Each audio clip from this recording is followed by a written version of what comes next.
Today, my special guest is Dr. Bronwen Manby, who just recently published a book entitled Citizenship in Africa, The Law of Belonging. This book was published by Hart Publishing and can be accessed on the link that I'm going to paste on the description panel on the upload for this video, and that I'm also going to paste in the comment section right on our Facebook page. Dr. Bronwen Manby is with the London School of Economics in the United Kingdom. Thank you very much. Thank you for inviting me. I'm in London and everything is fine, except that I'm missing seeing my students other than on a Zoom screen. That's obviously what's happening everywhere with the academic and the teaching profession.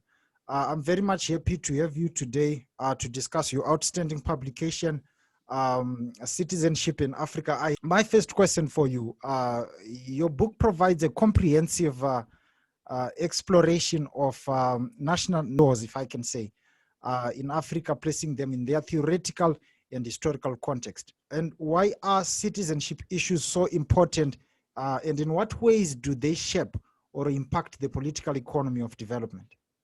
So the first confusion is indeed those two words, citizenship and nationality.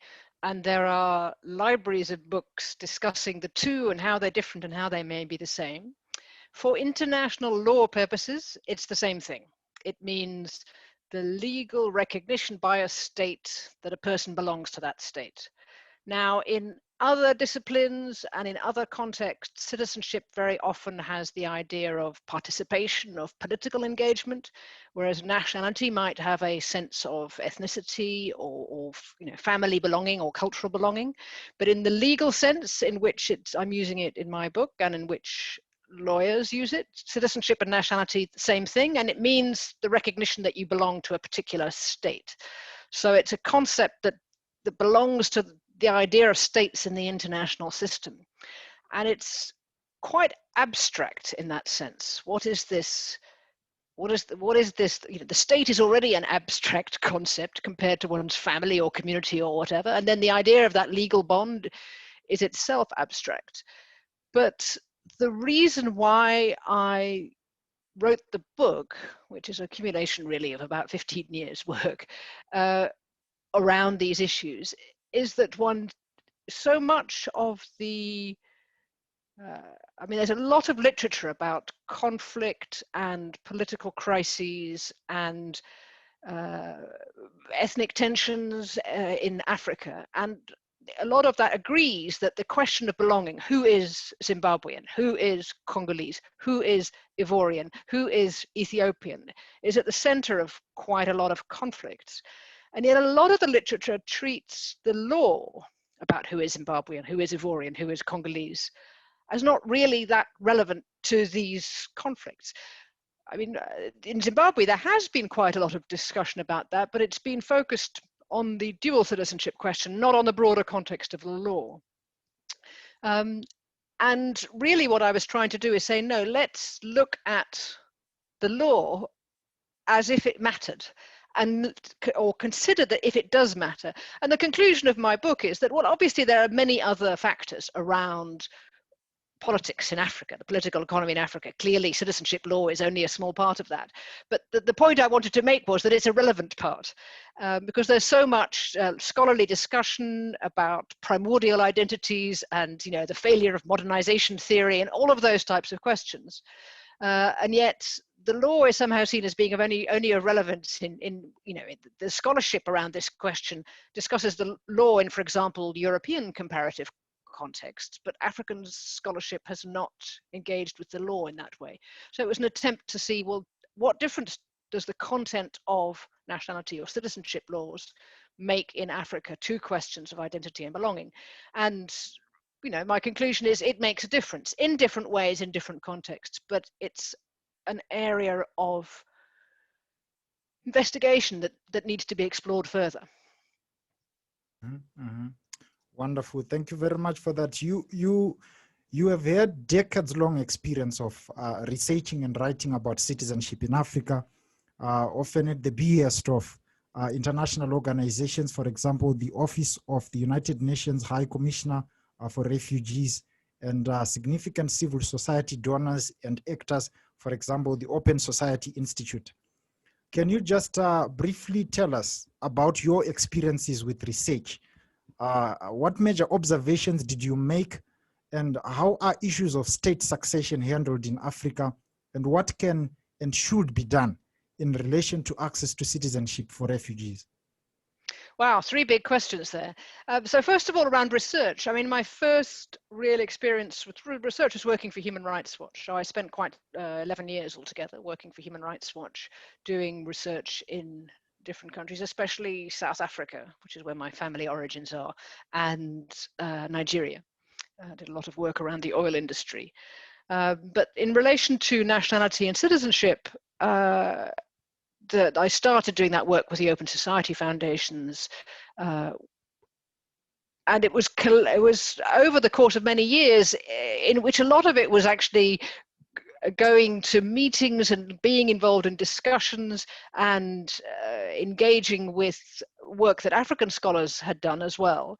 And then trying to pull this into one place. For UNHCR, UN High Commissioner for Refugees, I've done a lot of research, a series of reports about statelessness in different African regions. So West Africa, East Africa, Southern Africa. I'm currently working on a report on the Horn of Africa. And what I observe in that is the challenge of researching statelessness and access to nationality is, for so many people, for the vast majority of people in all states, including in African states, it just seems to be obvious. Well, obviously I'm a Zimbabwean, obviously I'm Congolese, obviously I'm Ethiopian. And if you are a member of, a majority ethnic group, and your parents were married and your birth was registered, and you live in the same region as where, as both your parents, and everybody knows you, then it is, even if you don't have documents, it probably is obvious that you are the nationality you believe yourself to be. But if your father was foreign and is now dead, and your birth was never registered, and you've been displaced by war, or you belong to an ethnic group that's got a border going through the middle of it, or you are the child who, an orphan, and you don't know who your parents are, I mean, it suddenly becomes not at all obvious. And in particular, it's not obvious to the authorities of the state administrative apparatus that is in charge of issuing national identity cards or passports or voter registration. And so at that point, you may believe yourself to be a citizen and not to be a citizen anywhere else, but proving it becomes a big challenge. And the challenge of proof is becoming more and more important, because whereas 30, 40 years ago, it was totally possible to live in many countries, including in European countries, without an identity document. It's becoming much, much, much more difficult to do that. And there's a big push to improve identity documents in Africa, such that even though many people still don't have documents, it's becoming more and more difficult to exist without a document. So to come back to the question about research, where do you go to find the people who can't prove citizenship? Well, you go to the children's homes and say, which children have when they turn 16 or 18, can't get a national identity card. You go to the human rights institutions, obviously. You go to the women's rights groups and say, is there gender discrimination? Even if it's been taken away in the law, what happens if the father is foreign? Do you see children who are facing difficulties because the father is said to be foreign and therefore the child is not believed to be a citizen? And how does the law and the practice match up? So it's going to find the groups that find themselves excluded. The groups that exist in border areas and are constantly, both countries say, no, you belong to the other one. And how do they prove which one they belong to? So finding the representatives of those groups. And that question about border areas brings me to your second question, which was about state succession. So state succession is a term in international law, which means when the sovereignty of a territory is transferred from one authority to another. And the biggest cases in Africa are the transfer of sovereignty from the colonial powers to the newly independent states. And then, of course, there have been a couple of much more recent state successions of South Sudan and of Eritrea as well. But largely, we're talking about the transition from colonial era to the independent states. And there we see that while the colonial authorities freely moved people around to work on plantations, if not absolutely forced labor, coerced by hut taxes and similar questions, or people, moved about because they were following economic opportunities. And you have very large numbers of people who, while they were born in the country, and maybe their parents were also born in the country, their historical origins come from somewhere else. And at independence, their incorporation into the citizen body of the new states was not at all guaranteed. And the populations we're talking about here are, of course, well, partly people of white European descent, but in almost all cases, they were welcomed back to the metropolitan countries, but they could face difficulties. People of mixed race, so the children of white fathers who face discrimination because they were believed, they are seen to be European, but the Europeans didn't want them. People of Asian descent, people of Lebanese or Middle Eastern descent, all of those, but actually much more importantly, people of other African descent. So if one looks in Zimbabwe, people of Zambian, Mozambique and Malawian descent who'd been brought in to work on farms and mines. In Cote d'Ivoire, people from Burkina Faso especially, but also Mali, Guinea, working on cocoa and coffee plantations.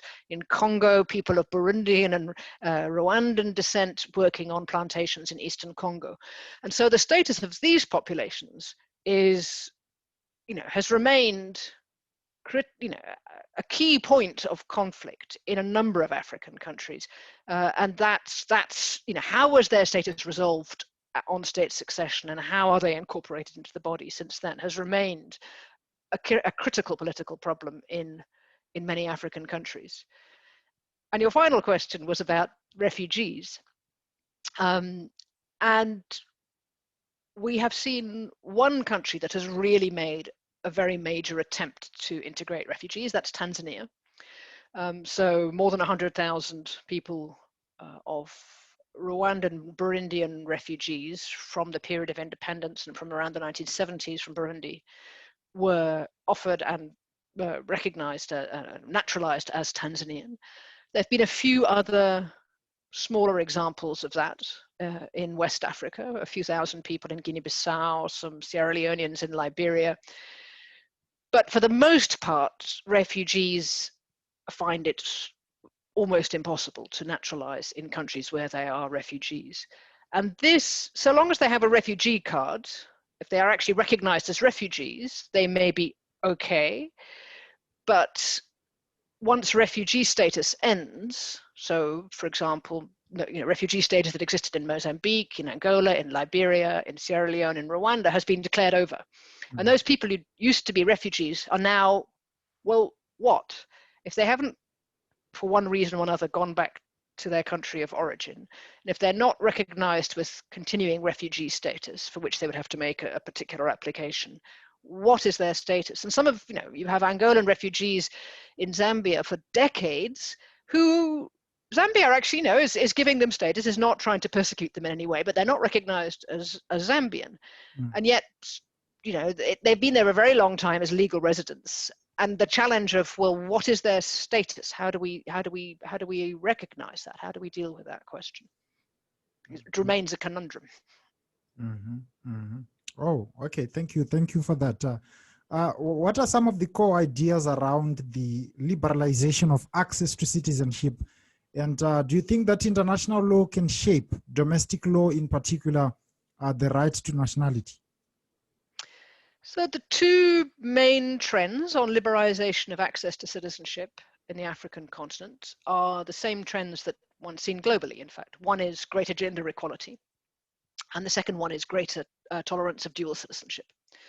So both since the 1960s, both those have gone from being, a minority of African countries had gender equality, a very small minority permitted dual citizenship, to now a large majority in both cases. And I think while international law is still agnostic on dual citizenship, it's regarded as being up to states to decide on their own account. Nonetheless, as I said, the trend internationally is very dramatically in favor of dual citizenship. And that is partly related to greater gender equality, because if you can obtain citizenship from your father and from your mother, many, many more children are born with two citizenships.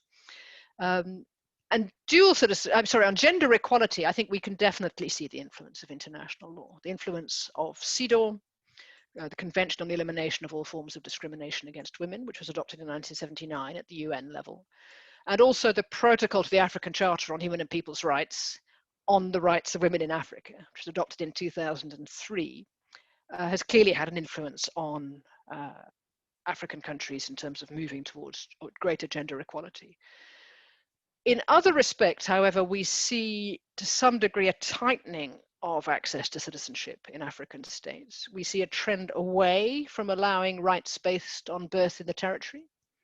So all of the former British territories at independence, there are nuances in relation to Zimbabwe and South Africa, but nonetheless, all the former British territories, for those born after independence, the first rule was, born in Nigeria, you are Nigerian by the fact of birth in Nigeria. And all the former British territories move away from that. And even Lesotho and Tanzania still have it in law, but they don't apply the law. The law they apply as a descent-based law. And the French, former French territories have also seen some degree of tightening, but not to the same extent. And what is interesting there is that many, or most of them in West Africa, have what is called the law of double jus soli. So 2 times birth in the territory, and a person is automatically a citizen. So if you were born in Senegal, and one of your parents was also born in Senegal, you are automatically Senegalese, no further discussion. And that rule has remained stable in the former French territories. The exception, which never had it, is Côte d'Ivoire, and it is not insignificant that Côte d'Ivoire is the country that has had a civil war over the question of who is Ivorian, because they did not have that rule. So, and then naturalization the legal rules have also tended to become more difficult, but actually naturalization is extremely difficult to access in all African countries. Only a few hundred, even in Nigeria, a country of 200 million. By comparison with, if we take the UK, it's about 150,000, 200,000 people naturalized as British every year. Mm-hmm. Nigeria, it's maybe 150. Mm-hmm. Mm-hmm. Mm-hmm. Oh, I see. And I'm sure there are so many explanations as to why we, as a continent, we have a few people, going through the naturalization process with the intent of becoming citizens of that particular country. The main reason, actually, is I think the rules are based on European templates. So whereas the other rules have tended to move around a lot more, there's been more discussion.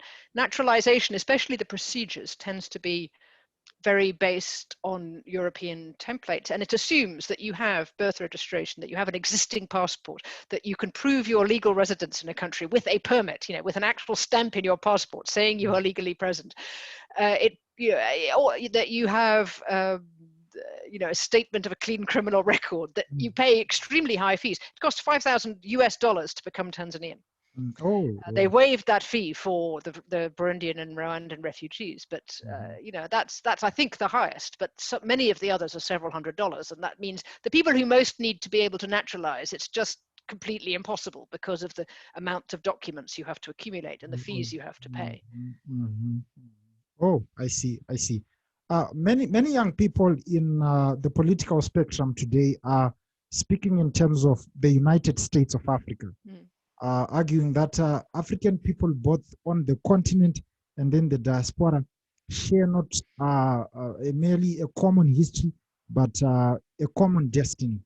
And how good are Africa's prospects for continental integration and citizenship rights? It's a very large question as well. What I think is interesting is that you see there have been some recent official steps to try to integrate populations deriving from that colonial history. So, for example, Kenya has recently taken steps to naturalize a few thousand people of Mozambican descent who were brought to work on sisal plantations. There are some descendants of a group of Zimbabwean missionaries who moved to Kenya in the 50s and 60s who are being naturalized as Kenyan as well. So Kenya removed the rights to citizenship based on birth in Kenya, but the consequence are you now have these populations who are clearly not going home I mean, they're Kenyan in everything but the paperwork, and Kenya is recognizing that and giving them the paperwork. And so you see at the official level a recognition, therefore, of some degree of Pan-African identity, but the officials, I think, are behind the ordinary African people. And if you look at opinion polling by Afrobarometer, for example, you will see that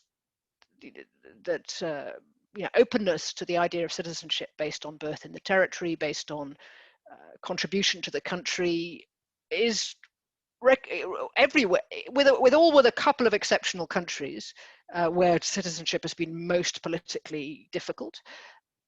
The majority of citizens acknowledge that citizenship, the right birth in the country and residence in a country should give you some rights to access citizenship, and yet the laws do not reflect that. The problem about the sort of Pan-African citizenship, so if one looks at the African free trade area that's just come into force, which recognizes the idea that one should be able to move around in Africa, but the first step to being able to move around as an African citizen, so visa-free travel, for example, is that you have a document. And that depends on a state, not the continental level. So you can't go to the African Union Commission in Addis Ababa and say, give me a passport.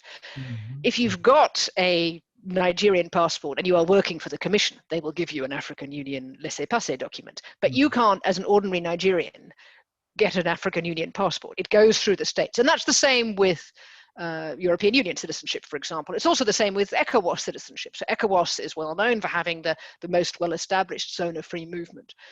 And although there's an established idea of ECOWAS citizenship, you first have to be recognized as a citizen of one of the countries that makes up ECOWAS before you would be able to access your rights.